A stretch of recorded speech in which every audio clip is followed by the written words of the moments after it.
ഇൻഡറ്റ് ഞാൻ കടപ്പെട്ടിരിക്കുന്നത് പ്രജകളോട് മാത്രമാണ്. എന്തിനാടാ പന്നി ഇപ്പൊ പറഞ്ഞത്? അല്ല പിന്നീട് വരെ അവസരം. അത്ര വലിയ ബന്ധങ്ങളിലേക്ക് പോണോ ശിവൻകുട്ടി?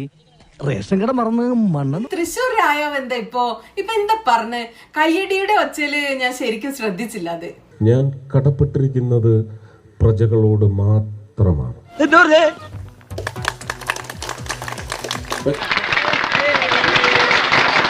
വാടമ്പിത്തരത്തിന് കൈയടിക്കുന്ന വേറൊരു പോങ്ങൻ പ്രജയോ? അതാരാണ് ഈ പ്രജ?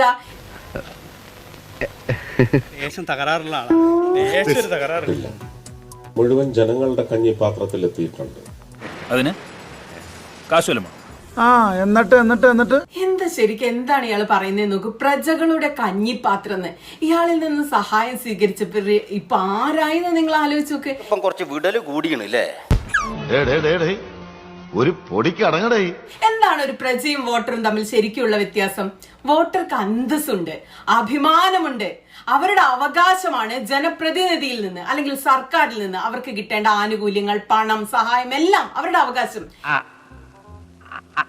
അതല്ല ഉദ്ദേശം. ആ പ്രജകൾക്ക് ഞാൻ ജാതിയുടെയോ മതത്തിന്റെയോ വർണ്ണത്തിന്റെയോ ഗന്ധത്തിന്റെയോ അതിർവരമ്പുകൾ ഞാൻ സൃഷ്ടിച്ചിട്ടില്ല. പക്ഷെ പറയാതിരിക്കാൻ പറ്റില്ല. നീ സ്വയം നിയന്ത്രിക്കണം. എന്റെ പൊന്നാര വോട്ടർമാരെ, ഒരേ ഒരിടം തൃശ്ശൂര് മാത്രം പോയപ്പോൾ ഉള്ള പട്ടി ഷോ ആണ് നമ്മളിപ്പോ ഈ കണ്ടുകൊണ്ടിരിക്കുന്നത്. ഇന്നിനി നീ മിണ്ടരുത്. ഇന്നത്തെ കോട്ട കഴിഞ്ഞു. ഒരു കുടുംബത്തിൽ ഒന്നും ഇങ്ങനെയാവാം. എങ്ങനെയാടാ എല്ലാവരും ഒന്നുപോലെ ആയി പോയത്? ഇനി ഞാനിവിടെ നിന്ന് ഡയലോഗ് പറഞ്ഞ കരഞ്ഞു പോകും. ഉസ്മാനെ രക്ഷപ്പെട്ടോ.